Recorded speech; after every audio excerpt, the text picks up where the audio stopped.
Well, it's Martin and Jill's busy period of the year with all the flower shows and everything, so they've gone off to do this week's podcast without me, which is fine. But just to let you know what's coming up, we've got Arit Anderson from BBC Gardener's World talking about peat-free gardening. We've got some heritage vegetables. We've got pelargoniums and we've got penstemons. Or is that penstemons? Anyway, drop us an email if you've got a question for Martin and we'll try and answer it on the podcast. info@potsandtrowels.com.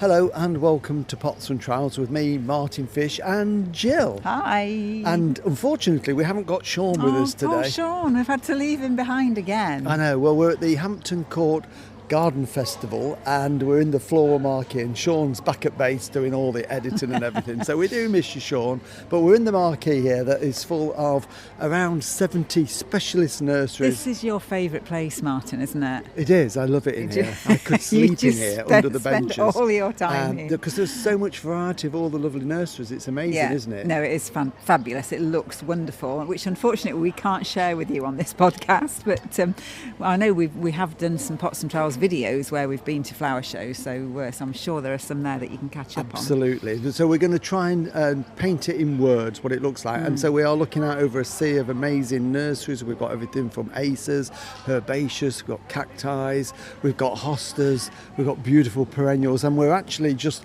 walking up to a stand here full of absolutely wonderful pelargoniums here. This is Potash Nurseries. They're from Suffolk, and they are here, and Mike is in front of it, just doing a little bit of work, Mike. So it looks like you're just sort of checking your plants on the display? Yeah, we're just checking them at the end of the day, readjusting the labels because they move over the day, but also just make sure nothing's damaged and things, take off any dead flowers, and just a quick general look before we go for the day. Yeah. Then we'll have another look again in the morning. Absolutely, and it's looking beautiful. You've got a lot of old varieties of pelargoniums here, some of the regals, you've got some of the fancy leaf, some ivy leaf, but you also particularly like your scented leaf pelargoniums, don't you? Yeah, like you say, there's all those, but the scented leaf, I love those because people are always surprised by the different scents you can get. There's such a variety. And if you were recommending one for me to get Mrs. Fish for a little gift? Right, one of the most popular, and it's popular because it's really nice, is Attar of Roses. So it's a really nice rose scent, delicate, and it's got really lovely pale pink flowers. But also some people say it smells like Turkish delight. So if you like that as well, even better. Am I allowed to have a little sniff? Of course, yeah. You have to just gently rub the leaf. Gently and rub the scent leaf, come out. and then do you smell your finger or do you smell the leaf? Either. Right, okay. Well, I'll do both. Oh, it does smell like Turkish delight, doesn't it? That's wonderful. They are particularly good if you have them in a big pot on the patio and people brush past them. Yes. The scent wafts up and it hits you. Yeah, I can imagine on a warm summer's evening if you're sitting out there. So do members of the public, it was so tempting just to walk past this beautiful display and just rub all the leaves. I mean, that's not going to help the plants, is it? So long as people do it gently, Yeah. it's not really going to harm them. Normally you don't want people to touching your display because it can get damaged. But with a scented leaf, that's part of having those. Okay, they all do flower, but the scent is the main thing. So you've got to let people just have it. Absolutely, yeah. Exactly. With these, you've got to. It's like touching herbs. You need to. Yeah, and it's a green leaf, but it's got these lovely, delicate, single pale pink flowers as well. So it's attractive in its own right. Oh yes, and that one can get sort of 2 feet all round as well. So it can make quite a good size in a patio pot. So it's really nice, and they last all summer. So you can't go wrong. Right, well that's great. I've put that on the list of presents for Mrs. Fish, Mike, and I might be back to see you later. That's great, thanks very much. Thank you, thanks Mike. Right, let's have a wander around then, Jill, and let's see if we can go and find some other wonderful nurseries to look at.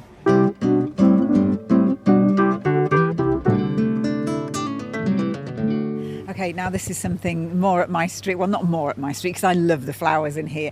But we've come to a stand and it's She Grows Veg, and it's just full of the most fabulously artistically arranged vegetables. I can't believe that there's sort of loads of gilt frames, big picture frames, and then just these gorgeous arrangements of veg here. They are amazing, and these are all old heritage varieties. And Lucy, you are She Grows Veg, so tell us One part one of She part Grows of it. Veg. Yes, Kate's not here. It is beautiful. You got a gold medal. Thank well you. done. Yes, we're very happy. Very artistic it is. But tell us a little bit about the business. How did it all start about? Well, it did grow out of my Instagram account originally. So I started really deep diving into forgotten edibles and more interesting things that you could grow and eat, edimental varieties, and then all these heirloom varieties.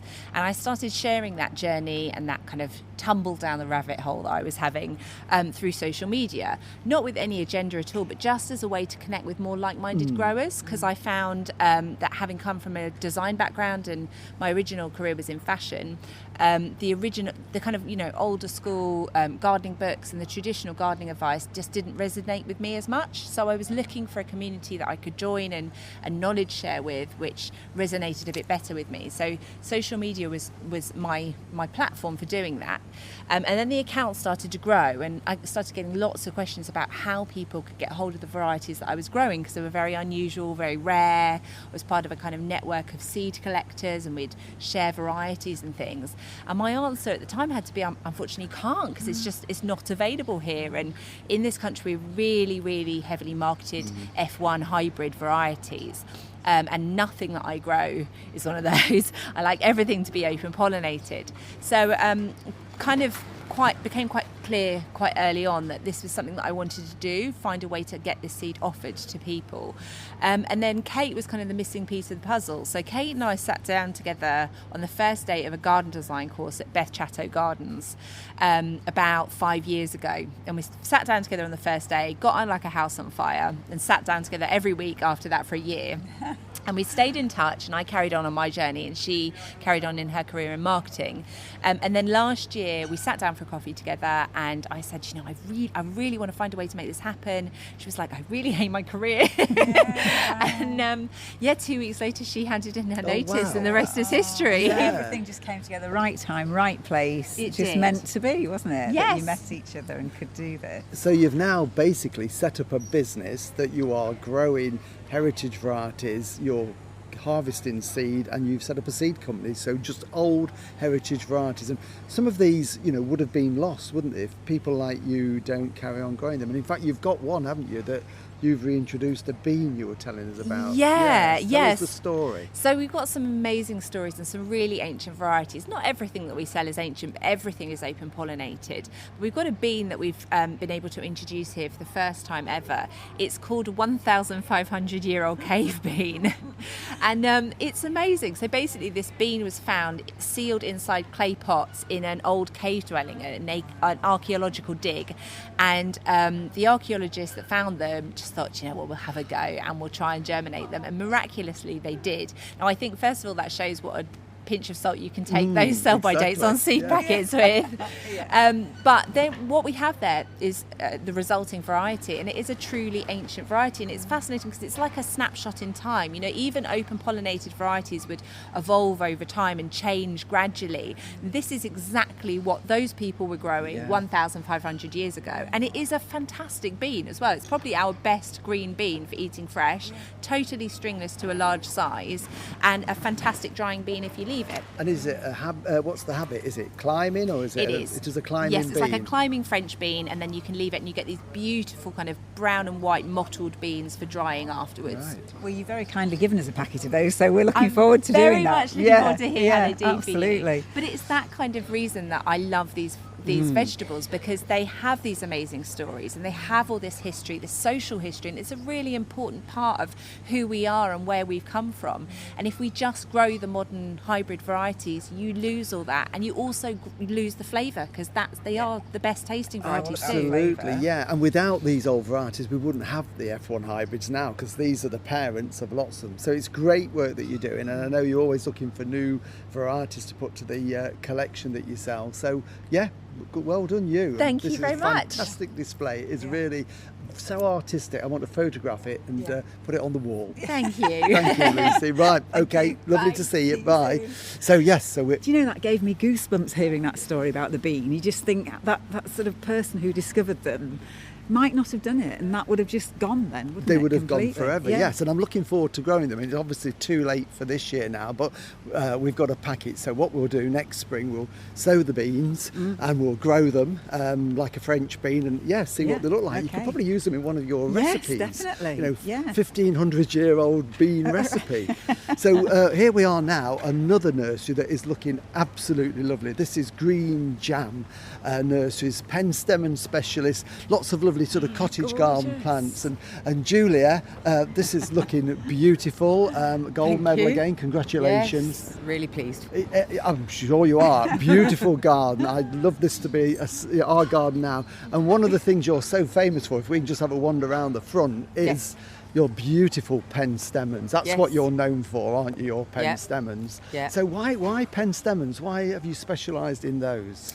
Well, I got involved in them with them at Pershore College back in 1992, and they were originally sort of getting together a national collection, and I was involved in them as a student. And then when we set up the nursery 16 years ago, we helped them look after the national collection and replant it at the college, so I've been involved with them ever since. Right, yes, and your nursery is, growing lots of plants, but you've got a huge collection. Yes. So they come in all different colours. They do. I mean, how hard are they in the UK?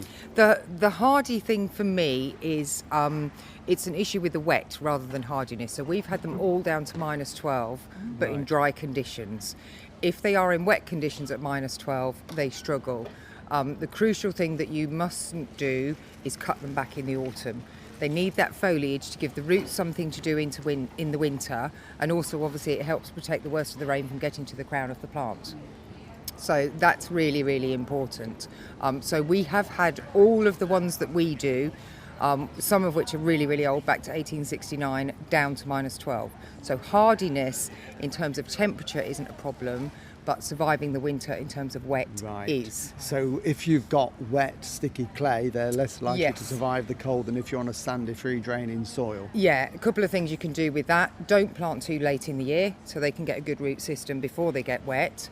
So I would say don't plant in clay beyond August at the latest. And the other thing is obviously improve the soil when you plant. So mix something in with the clay and use that to make a planting pocket for the penstemon when you do it. And then pruning them down, can you do that at any time? It's Well, dead head, so a flower spike takes about a month from bottom to top to go through. So once a month you need to just dead head, take that old spike off. The seed's no good anyway, so it may as well go. And then just leave the plant. So once it naturally stops flowering, just leave that sort of shrubby bush for the entire winter. In spring, not when they first start shooting, but when the new shoots are actually 3 to 4 inches long, April or May, depends on where you are, depends on what the weather's doing. It might even have been June this year, the way we've been going. You cut out all of the old wood, leaving a good crop of new shoots at the bottom. So they might be from underground or on the stem. Either way, make sure you leave good new shoots. And of course you can propagate them from cuttings anyway, can't you? So do you still advocate that, taking some cuttings late summer as an insurance policy? You can do, yeah, August, September time, obviously from a non-flowering shoot, side shoot, and a nice sturdy one. If you do them too early, they're a bit soft, so that's the best time of year. Lovely. Well, they look absolutely amazing. It's just so much colour, just standing there in all ranges of colours. So yes, well done. Thank you very much. Inspired me to plant some more in the garden. Thank you, Julia. Thank you. Bye then.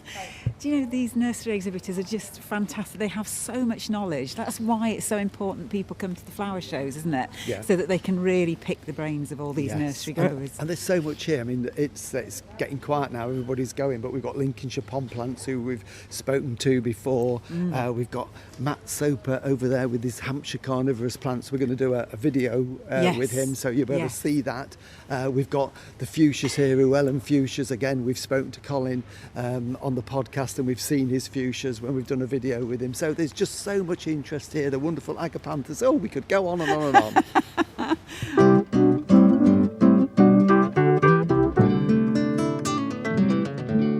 Well, I've managed to drag Martin out of the floral marquee because there are loads of other things to come and see. And we're going to meet up with an old friend of ours, an old podcast friend of ours, Arit Anderson, because she's done a feature garden. Hello, Arit. Hello. This is lovely. So Hi. this is it, the RHS feature garden that you've done. So tell us what it's all about. Yeah, this is the RHS Peat Free Garden, and the RHS are working on a 5-year programme to help the industry transition to peat free. So we know a lot of our gardeners are already peat free, but the industry, it's going to take a little bit longer. They have different constraints, but we wanted to sort of showcase a space to be able to give the visitors confidence that they can grow 100% peat free. Yeah.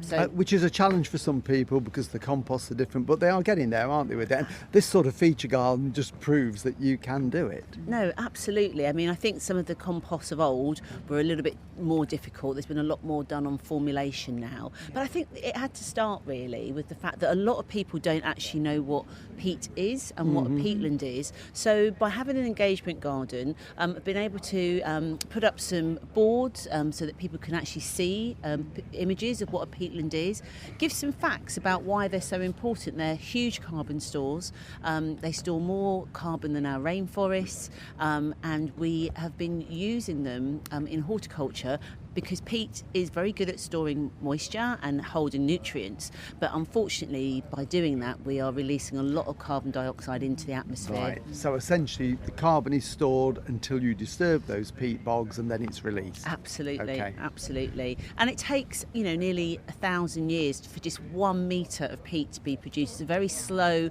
process. It's decaying vegetable matter that decays without oxygen and in wet conditions. So it takes a long time to form. There's been some facts that the Wildlife Trust have put together that they feel that from about 1990, the amount of peat we've taken out for horticulture is about between 14 and 30 million tonnes of CO2, and that would be the equivalent of about 10 to 12 million cars emissions on the UK roads. Okay. So it's a lot. It's a lot. Yeah. Yeah. Okay. So Okay. walk us through the garden then, because it Yes. looks absolutely beautiful. Great. Well, we have this, like I said, this initial area which hopes to get people to engage and Yes. understand what a peatland is. And then really it's about bringing you into, as the sun has just come out as we've turned the corner, which is lovely, and then it brings you hopefully into what is a very recognisable garden. Yeah. Yeah. Yeah. Yes. And it has many elements that many different gardens across the UK will have. So we have a very zingy and vibrant sunny border, which is south facing, and we've got lots of plants in there, perennials and annuals, so that people can sort of hopefully recognise some of those plants and think, oh, okay, if I was struggling, I can see it's growing here. Exactly. And I suppose, this is obviously planted for the duration of the show here. All the plants that are in here will have been grown in peat-free compost specifically for this. Yes, they are 100% peat-free. So it's even the trees that you see, Martin, the trees, the shrubs, every single thing has been 100% grown peat-free. Sometimes in our nurseries, in our garden centres, some of the plants still do have traces of peat in them. The growers sometimes use the peat to get the plugs growing, and that's what we're trying to do as an industry, is to kind of wean ourselves off of that. So we wanted to show that everything in here is peat free. We've got some edibles as well, like a little kitchen area, beans and herbs and lettuces, and just as a small sample of those plants. And then even the good old tomato, which everybody often struggles with. We've got some tomatoes that have been grown peat free. And then the garden is a walk-through garden, so people can come on, look at the plants, see what they recognise, get inspired. And then there's a shady, part shade border, which again to show those plants that thrive, the ferns. We've got our Camilla mollis, some of the geraniums, some digitalis, foxgloves. So again, recognisable plants that people can think, I can do this. The whole message is I can do this. Exactly. And I suppose, once you've bought, if you buy or grow a plant in peat-free compost in a pot, once you get it in the soil, then it's going to grow as a normal plant, isn't it, really? And it's one of the messages you're getting across, because I know in the past people have bought bags of peat-based waste compost to put on the ground to dig in. I mean, that is a no, isn't it? Absolutely. We can condition the soil in so many other ways, can't we, and get it into good fettle. That's what's really important. So we've also got a workshop area with the RHS, some people from the Peat Free Fellowship Programme have come down specifically to do talks with the public so that they can ask questions, because as you say, one of the things that gets confused of all these different growing media, is it compost, is it soil improver, and that means that sometimes we could just be wasting products going onto our borders and in our containers. So it's really important that people understand that it's the peat-free growing media, whether it's for your to get you started with your seeds and your plugs, and then for your more mature plants. That's what we would be maybe using in a container to get growing. But on our own soil, we can use soil improvers, we can use peat-free soil improvers, and actually as well use soil is part of growing if we need to. Exactly. We can use our own soil, and we have a compost and bin making here. your own compost is sort of a vital element, isn't it, in anybody's garden, and can be done on different scales as well, and look really attractive. You know, you don't just have to have one of those old plastic compost bins. You can make something really attractive. This is very attractive. It's like a gorgeous. woven one, isn't Yeah, it? So you get lots of airflow beautiful. through it, the insects can get in there. Yeah. But yes, I mean, to me, that is what I would always do. Make your own compost from your garden waste. When you cut your perennials down, your veg waste, that all goes back onto your soil to improve it. We don't need to buy bags of compost to do that necessarily, do we? That's great. right, that's right. And if you can do that, you know, every little bit that you can do with your own composting will really, really help. We've also got a sort of an area in here that's showing plants that can grow in damp and boggy conditions, because we appreciate that people have got different areas in their garden, and it's no good just showing just sunny border plants. There's a whole array of different plants that can be grown peat-free. One of the things that people often struggle with sometimes with their peat-free plants is the watering regime. Yes. Yeah, so the watering regime does need to be tweaked a little bit. Often peat-free soils, compost can dry out a little bit, especially on the top. And so good old finger in the pot, dig down a little bit past that layer to see if it's moisture in there, and get to know if you've got a container that can be lifted up. Don't hurt yourself, but just get an idea of what a container feels like when it's heavy when you've watered it.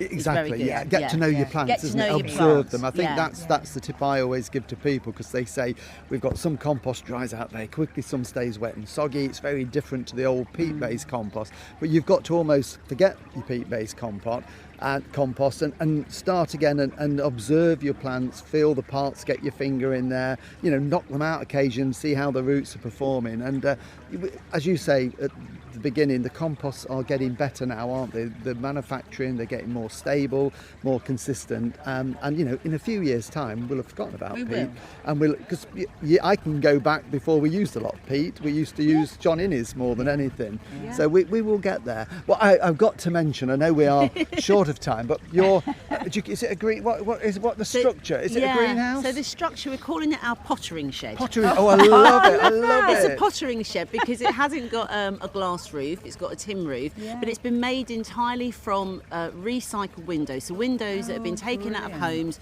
that would have been thrown in the skip.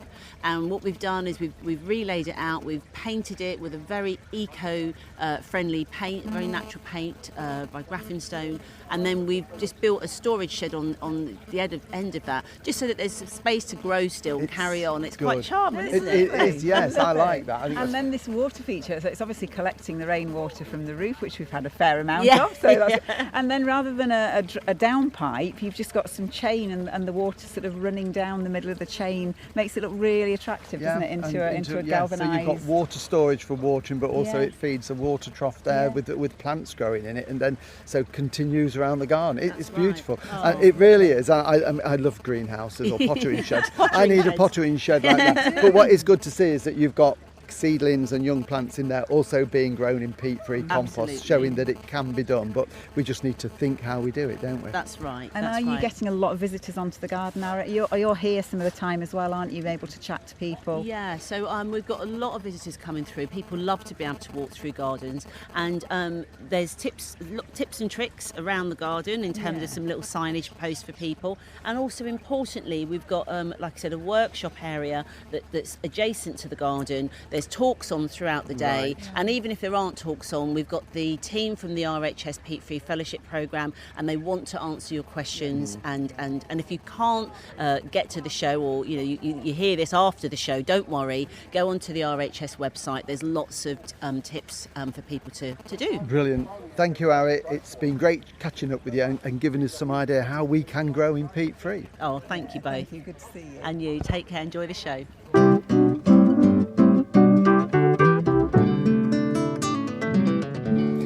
It's always good to catch up with Arit and to see the garden that she's created. And of course, if it wasn't for Arit encouraging us to do the podcast, we wouldn't be here doing this now. No, because she did our first podcast with us, didn't she? She did, exactly, Yeah. yes. When was that? Back when was that? Last November. So November yes, time. exactly, Yeah, yes. yeah. So well, yes. we've come back into the floral market. You can't stay away from here, can you? And we are actually working here as well, because we're doing lots of talks and demonstrations and answering lots of questions from all the visitors.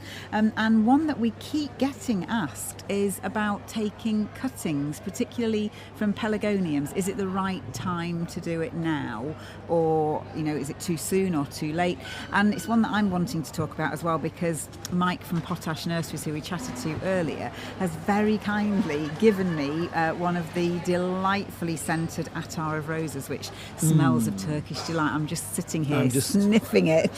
Oh yeah, it is. Constantly. It's so strong, isn't it? It is, and it's a real Turkish delight, that sort of confectionery from my childhood. Just needs a bit of chocolate to go with it, really, doesn't it? It'd be perfect.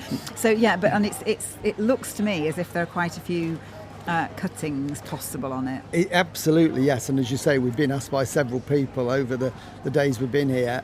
Our plan is, with this one, we've got one plant. It's a lovely, strong plant, but we want several because we're going to plant a big container that will go outside next year. So, yeah, perfect time to take cuttings. If you've got any pelargoniums at the moment, what you need is one of the new shoots. It may well have a flower on, that doesn't matter, you can take that off. So with this one, it's got potentially 2 or 3 cuttings we can get from it. So I'm going to take a shoot about maybe 7.5 centimetres, 3 inches maximum. I'm going to trim it just below a leaf joint, nice clean cut, and then I'm going to pull off the lower leaves and the next set of leaves. Basically all you need to do is leave one true leaf, a full leaf, and maybe one of the little developing leaves at the top. So we don't on the cutting. Yeah. We don't need to leave too much foliage on, otherwise it wilts. And then with pelargoniums, where the leaves are, you get these little sort of fleshy bits which we call stipules. We need to take those off as well, so we've got a nice clean stem. And then I'll get some gritty compost, small pot, and I'll put the 3 cuttings around the edge of that pot, water them, and then not water them again until they start to dry a little bit. And the secret is not to put them in somewhere that's too sunny, otherwise they'll wilt. So I'll put them maybe on a cool windowsill just to keep them moist, and they root quite easily at this time of the year. And the idea being is come autumn we'll have nice strong plants that we can then grow on, so next year we can plant our container. And that's not going to damage the main plant at all? No, what it will do, from where we've cut it back to, it will actually bush out and make a stronger plant. So we will get 3 new plants plus the original one. Really, I need 5, so I might have to take another cutting in the spring. But okay. It's a great time to take pelargoniums now, really up until sort of mid-late September. Okay, and a top tip from Mike, he told me, and he sort of told me to keep it a secret really, but he said that when a lot of his customers are buying plants, they are looking for ones that have already got the flower, and he said that's not really the best type to buy. It's better to buy one without the flower, because potentially you'll have more cuttings available. Good tip there, yes, good tip. Yeah. So one of the other questions that were being asked a lot is that, of course, people are buying plants. Everybody's carrying carrier bags and those little trolleys that bang into your ankles, and they're full of plants. So top tips for planting them now. Should they hang on to them? It's kind of end of July-ish, beginning of August. Should they be planting them now or hanging on to Well, them? yeah, no, that's a good question. And we've seen lots of people with lovely late summer flowering perennials in flowering pots. My advice would be to get them planted as soon as you can, because what can sometimes happen is you think, well, I'll wait until the autumn. You'll stand these pots in an area in your garden or by the back door on the patio. If we get hot weather, they dry out and they can wilt. And so there's more chance of them coming to harm if you're not planting them. So I would plant them, prepare the ground where they're going to go, fork in some organic matter, maybe just a little bit of a general fertiliser on there so you've prepared the soil.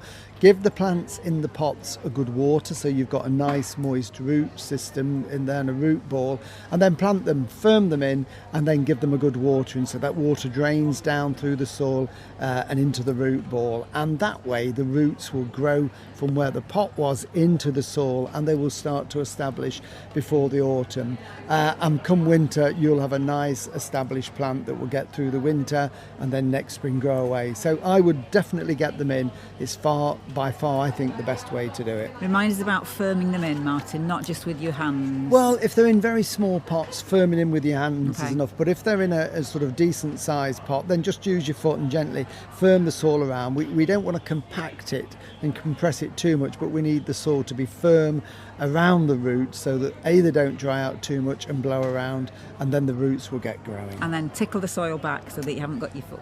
Oh yes, you've learned I well. know, haven't you? I I've know. taught you I've done well a lot over of the years. planting in the You last have. few Yes, weeks. well, we've got a lot more to at home because we're also buying plants, Well, Mrs. we Fish. are, but I'm not sure that we've got enough room We for can them. always squeeze in a No, few more. you keep saying that though, don't you? If you do have a question, then of course you can get in touch with us. Well, I knew I'd be needed at some point. If you've got a question, get in touch. The email address is info@potsandtrowels.com. Now let's go back to Martin and Jill to say goodbye. If you've got a question, don't forget, send us a question and we will answer it. And we'll be back again next week. We'll be with Sean again. So we'll better catch up with everything we're doing in the garden then. So we'll see you then. Bye.